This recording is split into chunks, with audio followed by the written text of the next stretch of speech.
నమస్తే. Welcome to our channel. ప్రస్తుతం మనతో సీనియర్ జర్నలిస్ట్ దాము బాలాజీ గారు ఉన్నారు. వారితో మాట్లాడదాం. సార్ నమస్తే సార్. నమస్తే. సార్ భారీ అంచనాలతో పుష్ప 2 పుష్ప 1 పెద్ద హిట్ అయింది. దాని తర్వాత పుష్ప 2 ఈ మధ్య కాలంలో ఏ తెలుగు సినిమాకి రానంత హైప్ వచ్చింది. దాదాపు 80 దేశాల్లో 12,000 థియేటర్లలో ఫస్ట్ డేనే 55,000 షోలు వేశారు. అనేక రికార్డులు కూడా క్రియేట్ చేసింది. Pre release business theatrical and retail కలిసి 1,060 crores అయింది. అట్లాగే టికెట్ అడ్వాన్స్ బుకింగ్ కూడా 100 కోట్లు దాటింది. సో ఇంత హైప్తో వచ్చిన పుష్ప 2 సినిమా ఎలా ఉంది, దీంట్లో ప్లస్లు ఏంటి మైనస్లు ఏంటి చెప్పుకుందాం. ముందుగా కాస్టింగ్ వచ్చినప్పుడు అల్లు అర్జున్, రష్మిక, రావు రమేష్, ఫహద్ ఫాజిల్, తర్వాత తారక పొన్నప్ప, సునీల్, అనసూయ, ఇలా మంచి కాస్టింగ్ ఉంది. ఇక టెక్నీషియన్ విషయానికి వస్తే కుమార్ డైరెక్టర్, ప్రొడ్యూసర్స్ మైత్రి మూవీస్ మేకర్స్ వాళ్ళు నవీన్ ఎర్నేని, ఇంకా రవిశంకర్ యలమంచిలి. తర్వాత కెమెరామెన్ ఇతను వచ్చి పోలాండ్ నుంచి వచ్చిన కెమెరామెన్ మిరోస్ బ్రోజెక్ అని ఒక ఆయన, పుష్ప 1 కూడా ఆయన చేశాడు. దాని తర్వాత దేవిశ్రీ ప్రసాద్ మ్యూజిక్ అంటే పాటలు, బ్యాక్గ్రౌండ్ ఏమో దేవిశ్రీ ప్రసాద్, శ్యామ్ ఎస్ అంటారు తమిళ మ్యూజిక్ డైరెక్టర్. సో కథ విషయానికి వచ్చినప్పుడు మనకి పుష్ప 1లో టైటిల్ పెట్టినట్టుగానే పుష్ప ద రైజ్ అంటే ఒక మామూలు అక్కడ ఎర్రచందనం కొట్టే కూలీ, ఆ కూలీకి కొంత ఇగో ఉంటుంది, సెల్ఫ్ రెస్పెక్ట్ ఉంటుంది. అందుకని ఆ కాలు సీను నా కాలు మీద నేను వేసుకున్నాను. సో అటువంటి ఒక కూలీ ఎలా స్మగ్లర్గా మారాడు అనేది ఫస్ట్లో ఉంది.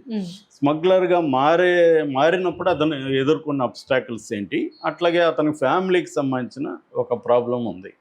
అది ఇంటి పేరు లేకపోవడం, వీళ్ళ మదర్ అతనికి సెకండ్ ఇది కావడం ఫాదర్కి, ఇలాంటి ఒక సెటప్ అంటే ఒక ఫ్యామిలీ సెటప్, ఒక క్రైమ్లోకి తను ఎలా వెళ్ళి ఎలా పెద్దోడయ్యాడు అనేది ఈ 2 సెటప్లు తీసుకున్నారు. అతని క్యారెక్టరైజేషన్ విలన్ని లాస్ట్లో ఇంట్రొడ్యూస్ చేశారు, ఫహద్ ఫాజిల్ క్యారెక్టర్ని, బన్వర్ సింగ్ షెకావత్.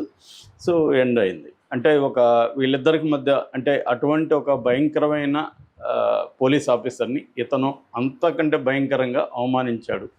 ఇప్పుడు అతను గమ్మునుండే టైప్ కాదు, ఎలా ఉండబోతుందా అన్నది ఇంట్రెస్టింగ్గా ఎండ్ చేస్తారు. ఇప్పుడు దీంట్లో ఏంటంటే దీంట్లో కూడా సేమ్ సెటప్ పెట్టుకున్నారు. అంటే రైజ్ అయినాక ఒక రూల్, ఇతను ఎలా రూల్ చేశాడు, రూల్ చేయడం అంటే మళ్ళీ అనేక మంది అడ్వర్సరీస్ని, ఎనిమీస్ని డీల్ చేయాల్సి ఉంటుంది. అలాగే మళ్ళీ ఇక్కడ పర్సనల్ స్టోరీని కూడా ఇతను తీసుకొచ్చాడు. దానికి ఒక కన్క్లూజన్ పర్సనల్ స్టోరీకి ఇచ్చాడు. ఈ క్రమంలో ఫస్ట్లో ఏమో రష్మికతో ప్రేమ ఉంటుంది, దీంట్లో ఏమో ఆల్రెడీ పెళ్ళైన ఒక భార్యతో ఉండే కాన్ఫ్లిక్ట్స్, ఒక ఇద్దరి మధ్య ఒక అండర్స్టాండింగు, తర్వాత ఒక కామిక్ ఇది, ఒక రొమాంటిక్ ఇది, ఈ యాంగిల్స్ అన్నీ కూడా దీంట్లో ప్రధానంగా కథలో తీసుకొచ్చాడు. అంటే బేసిక్గా ఏంటంటే దీంట్లో కాన్ఫ్లిక్ట్ ఏంటంటే 2 రకాల కాన్ఫ్లిక్ట్లు దీంట్లో కూడా ఉంటాయి. ఒకటి అవుట్ సైడర్స్తో కాన్ఫ్లిక్ట్, అంటే ఒక ఎమ్మెల్యే, ఇక్కడ వచ్చి సీఎంతో కాన్ఫ్లిక్ట్ ఉంటుంది. సీఎం ఇతను ఒక ఎమ్మెల్యే సిద్ధప్ప అనే ఒక ఎమ్మెల్యేకి ఫండ్స్ ఇస్తుంటాడు, ఇతని ద్వారా ఎమ్మెల్యే ద్వారా ఆ పార్టీకి ఫండ్స్ వెళ్తుంటాయి. సో ఇప్పుడు ఆ సిద్ధప్ప పొలిటికల్గా ఎమ్మెల్యేగా ఉంటాడు కాబట్టి భార్య నువ్వు సీఎంతో ఫోటో దిగి నాకు తీసుకురా అంటుంది. ఇతను ఎమ్మెల్యేని అడిగితే సీఎం దగ్గరికి తీసుకెళ్తే సీఎం నేను ఒక స్మగ్లర్తో దిగితే నా పరువేం కావాలన్నట్టుగా అతను రిజెక్ట్ చేస్తాడు. దాంతో ఇతను ఇగో హర్ట్ అవుతుంది. ఇతనితో నేను ఫోటో దిగినోడే సీఎం అవుతాడని చెప్తాడు. సీఎం అవ్వాలంటే ఒక 500 కోట్లు కావాలి కాబట్టి ఒక 2,000 టన్నుల లేకపోతే కేజీల, కరెక్ట్ గుర్తులేదు నాకు, దాంతో ఎగుమతి చేయాలన్న ఒక గోల్ ఏర్పడుతుంది. ఇదొక ఈగో క్లాష్. రెండో ఈగో క్లాష్ ఆల్రెడీ కంటిన్యూ అవుతున్న ఈ బన్వర్ సింగ్ షెకావత్తో రెండో ఈగో క్లాష్. మూడోది ఇంటర్నేషనల్గా స్మగ్లర్స్, ఇటు మాల్దీవ్స్ కావచ్చు, ఇటు జపాన్ కావచ్చు, ఇంటర్నేషనల్ స్మగ్లర్స్తో ఎలా ఇతనికి కాన్ఫ్లిక్ట్ వచ్చింది, ఇది ప్రధానమైన సెటప్. సో కథగా దీన్ని స్క్రీన్ ప్లేగా చెప్పాలంటే ఓపెనింగ్ ఒక బ్యాంగ్తో ఓపెన్ చేయడం అనేది మనకి ఎప్పటి నుంచో వస్తున్న హీరో అని ఏదో ఒక బ్యాంగ్తో ఓపెన్ చేయడం అనేది కమర్షియల్ సినిమాల్లో ఉండే రెగ్యులర్ ప్యాటర్నే. దీంట్లో కూడా అలాగ తలకిందులుగా దారం తేలాడుతున్న జపాన్ ఒక అక్కడ పోర్ట్లో, ఇతను షిప్ పోర్ట్లో ఇతను ఎంటర్ అవ్వడం, వాళ్ళతో ఫైట్, అలాగే ఎంటర్ ఇది చేస్తారు. దాని తర్వాత తనకు ఒక డ్రీమ్ ఉంటుంది చిన్నప్పుడు ఇతను ఇది ఇట్లాగా తీసుకుంటా వెళ్ళాడు స్క్రీన్ ప్లేలో.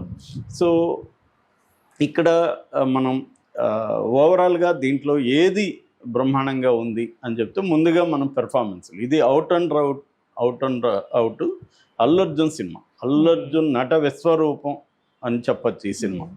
సో దానికి తగినట్టే స్క్రీన్ ప్లే రాసినట్టుగా మనకు కనబడుతుంది, సీన్స్ కానీ అన్నీ కానీ. మామూలుగానే ఎనీ కమర్షియల్ యాక్షన్ సినిమాలో హీరోని ఎలివేట్ చేయడం అనేదే వాళ్ళ టార్గెట్. హీరోని ఎంత పెద్దగా ఎలివేట్ చేయడం, అది హీరో చెప్తుంటాడు, పక్కన వాళ్ళు చెప్తుంటారు, డైరెక్టర్ ఇండైరెక్ట్గా చెప్తుంటాడు. అందరూ సినిమా అంతా ఏం చేస్తుంటుంది అంటే హీరోని ఎలివేట్ చేయడం. ఇది ఇండియన్ దీంట్లో ఎక్కువ, హాలీవుడ్లో కూడా ఉంటుంది కానీ వాళ్ళు వేరే రకంగా చేస్తారు. మన వాళ్ళు కొంత లౌడ్ అండ్ క్లియర్గా చేస్తుంటారు. దీంట్లో కూడా మొత్తం మన వాడిని లేపడమే ఉంటుంది. వెనక ఉండే వాళ్ళందరూ లేపుతుంటారు, పక్కన ఉండేవాళ్ళు లేపుతుంటారు, విలన్లు కూడా ఇతనే లేపుతుంటారు. అలాగా మొత్తంగా ఎలివేషన్, ఆ ఎలివేషన్కి తగినట్టు హీరో ఉండాలి. హీరో లేకపోతే ఎలివేషన్ కామెడీ అయిపోతుంది. సో ఇప్పుడు మనం కమెడియన్స్ అప్పుడు బ్రహ్మానందన్ వీళ్ళకి ఎలివేషన్ ఇస్తే కామెడీ అయిపోతుంది. దానికి పర్ఫెక్ట్గా ఉన్నాడు అల్లు అర్జున్. అంటే ఇతను ఎంత ఎలివేషన్ ఇచ్చినా దానికి సూట్ అయ్యే విధంగా చేశాడు పర్ఫార్మెన్స్. అట్లాగే డిఫరెంట్ ఎపిసోడ్స్ని దీంట్లో కథగా చెప్పాలంటే ఈ ట్రాక్ అంతా ఫ్యామిలీ ట్రాక్ అంతా వెరీ ఓల్డ్ అండ్ దాని ఏమంటారు పుచ్చిపోయిన ట్రాక్, అది కుళ్ళిపోయిన ట్రాక్. తండ్రి భార్య ఇవన్నీ ఓల్డ్గా చాలా ఫ్యామిలీ డ్రామాస్లో వచ్చేసింది తెలుగులో బ్లాక్ అండ్ వైట్ కాలం నుంచి. ఇక ఈ స్మగ్లర్గా ఇది కూడా బ్యాక్డ్రాప్ మారిందే తప్ప గ్యాంగ్స్టర్ సినిమాలు అన్నిట్లో ఇదే ఉంటుంది. ఒక మామూలుడు ఎలా రైజ్ అయినాక ఎలా రూల్ అయ్యాడు, గాడ్ ఫాదర్ దగ్గర నుంచి మనకి ఈ సిరీస్లంతా ఇదే ప్యాటర్న్ ఉంటుంది. కాబట్టి కథలో దీంట్లో ఏమీ కొత్తదనం లేదు. సో అది వాళ్ళకు కూడా తెలుసు. అందుకని ఏం చేశారంటే ఎపిసోడ్స్ని బ్రహ్మాండంగా ఎలా చెక్కాలి అనేది, ఎపిసోడ్కి ఇది దాంట్లో ఎమోషనల్ ఎఫెక్ట్ ఎలా తీసుకురావాలి అనేది కాన్ఫ్లిక్ట్ స్ట్రాంగ్గా పెట్టుకోవడం, ఎపిసోడ్స్ని బ్రహ్మాండంగా చేసుకోవడం, ఎమోషనల్ సీన్స్ని బాగా చేయడం, ఈ ప్యాటర్న్ అనేది దీంట్లో కూడా ఫాలో అయ్యారు. సో అందుకని మనకి ఎక్కడికక్కడ ఎమోషనల్ సీన్స్ డ్రాప్ అవ్వు, యాక్షన్ సీక్వెన్స్ అయితే మెస్మరైజ్ చేసే విధంగా యాక్షన్ సీక్వెన్సెస్ ఉంటుంది. అట్లా కాన్ఫ్లిక్ట్ సన్నివేశాల్లో కూడా సీఎంతో ఇతని ఈగో కాన్ఫ్లిక్ట్ కానీ, షెకావత్ని ఇతను సారీ చెప్పి దాని తర్వాత షెకావత్ని అవమానించే సీన్ కానీ, అన్నిటికంటే గంగజాతర, తిరుపతి గంగజాతర, మా తిరుపతి కాబట్టి నాకు తెలుసు, అక్కడ బ్రహ్మాండంగా ఉంటుంది. దేశ విదేశాల నుంచి కూడా గంగజాతరకు వస్తారు. అక్కడ ఇతని వేషంగా నుంచి దానిలో ఆ పాటకి అతను లీడ్గా చేసిన డ్యాన్స్ కావచ్చు, వండర్ఫుల్ ఇది ఉంది, ఎఫెక్ట్ ఉంది. అక్కడ కొంత కాంతార ఎఫెక్ట్ మనకు కనబడుతుంది అక్కడ. కానీ చివరిలో రౌడీల గొంతులు ఉరుగుతూ ఇతను ఫైటింగ్ ఒకటి ఉంటుంది, అది కూడా అది వైలెన్స్ కూడా ఎక్కువైంది. కాంతార ఎఫెక్ట్ ఈ రెండు చోట్ల మనకు కనబడుతుంది. బట్ అల్లు అర్జున్ దాంట్లో ఇరగదీశాడు ఈ రెండిట్లో కూడా. అట్లాగే ఈ గంగమ్మ జాతర సీన్లో కావచ్చు, పాటలో కావచ్చు, రష్మిక పర్ఫార్మెన్స్ కూడా చాలా బాగా చేసింది. రష్మిక లేకపోతే కూడా అంత ఎఫెక్టివ్గా ఉండేది కాదు. సో ఆ గంగమ్మ జాతర వచ్చిన ఫైట్ కానీ ఆ సీక్వెన్స్ అంతా వండర్ఫుల్గా ఉంది. అట్లాగే ఇంటర్నేషనల్ బార్డర్స్కి దీన్ని తీసుకెళ్ళడం, ఈ ఎర్రచందనం దొంగల్ని తీసుకెళ్లే మెథడ్ కానీ, ఇవన్నీ కూడా ఎత్తులకు పై ఎత్తులు. అంటే విలన్ ఒక చాలా క్లవర్గా అతను ట్రాప్ చేస్తే అతనికి పై ఎత్తుగా ఇతను ఎలా ట్రాప్ చేశాడు, ఇటువంటి సీన్లు కూడా చాలా బాగా వచ్చాయి. ఇక లాస్ట్ యాక్షన్ దీంట్లో కూడా ఒక బ్యాంగ్ ఇచ్చి థర్డ్ పార్టీకి అంతా హ్యాపీగా ఉన్నప్పుడు బాంబు వేయించి థర్డ్ పార్టీకి కూడా ఒక ఇది ఇచ్చారు, పుష్ప 3కి కూడా ఒక లీడ్ ఇచ్చేసి వదిలేశారు. సో ఇలాగా ఏంటంటే ఎపిసోడిక్గా అక్కడక్కడ యాక్షన్ సీక్వెన్సెస్ చాలా బాగున్నాయి. మిగతా ఆర్టిస్టుల పరిస్థితి వచ్చినప్పుడు ఫహద్ ఫాజిల్, ఈ రష్మిక మందన్న, తర్వాత తారక్ పన్నప్ప, వీళ్ళ ముగ్గురిని గురించి చెప్పుకోవాలి. వీళ్ళ ముగ్గురు మంచి పెర్ఫార్మెన్స్ ఇచ్చారు. ఫస్ట్ హాఫ్లో రావు రమేష్, తర్వాత ఫహద్ ఫాజిల్ ఉంటే సెకండ్ హాఫ్లో కొంతవరకు తారక్ పన్నప్ప కూడా బాగా చేశాడు. మిగతా సునీల్ కానీ అనసూయకి పెద్దగా లేదు, వాళ్ళు అసలు లేకపోయినా పెద్ద కథకి ఏం సంబంధం లేదు. జగపతి బాబు చిన్న క్యారెక్టరు కాబట్టి చెప్పుకోవాల్సింది మేజర్గా ముగ్గురు. అజయ్ది కూడా రొటీన్, అతను అనేక సార్లు అట్లాంటివి రొటీన్ చేశాడు. అది కూడా పెద్ద చెప్పుకోవాల్సిన అవసరం లేదు. ఇక టెక్నికల్ విషయానికి వస్తే కెమెరా వర్క్ చాలా ఎక్స్ట్రాడినరీగా ఉంది. ఇటు ఇంటీరియర్స్ కానీ, ఇటు స్మగ్లింగ్ ఇవి కానీ, ఫారిన్ సీక్వెన్స్ చాలా బాగా చేశాడు. ఫ్రేమింగ్స్ కానీ అంతా చాలా బాగా చేశారు. బ్యాక్గ్రౌండ్ స్కోర్ కూడా దేవిశ్రీ ప్రసాద్ చాలా ఎలివేట్ చేశాడు. పాటలు అయితే ఫస్ట్ పుష్పతో పోలిస్తే పాటలు అంత గొప్పగా లేవు. బట్ కొన్ని ఒక 2-3 పాటల పుష్పరాజు కానీ, తర్వాత స్వామి పాట కానీ, తర్వాత ఇవి కొంత బెటర్గానే ఉంది. ఈ ఫీలింగ్స్ కానీ ఈ 3 పాటలు బాగున్నాయి. కిసక్ అనేది పోయింది. కిసక్ అనేది పెద్దగా వర్కౌట్ అవ్వాల. మనకి దాంట్లో బాగా వర్కౌట్ అయింది ఫస్ట్లో, సమంత సాంగ్. దీంట్లో అది వర్కౌట్ అవ్వలేదు. సో ఓవరాల్గా డైలాగ్స్ చాలా చోట్ల పేలాయి, చాలా చోట్ల వినబడలేదు. సరిగా వినబడినా అర్థం కాలేదు. ఎందుకంటే చిత్తూరు స్లాంగ్, ఇతనేమో నోట్లో కిల్లి పెట్టుకొని చెప్తుంటాడు. దానివల్ల మాలాంటి చిత్తూరు వాళ్ళకి బాగా అర్థమవుతుంది, కానీ వేరే వాళ్ళకి కొద్దిగా కష్టం.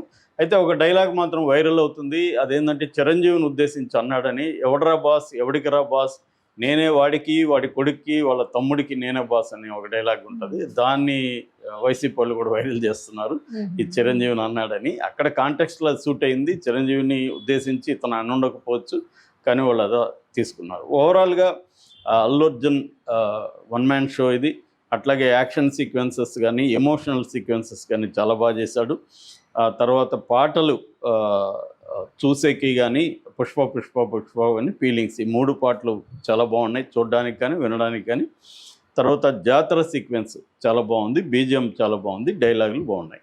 ఇక మైనస్లకు వచ్చేసరికి 3 గంటల 20 నిమిషాలు దీనికి అవసరం లేదు. ఒక 20 నిమిషాలు ఎత్తేసి ఉండొచ్చు. బిగినింగ్లో ఆ కల సీన్ అవసరమే లేదు, అది ఎందుకు పెట్టారని అనిపించింది.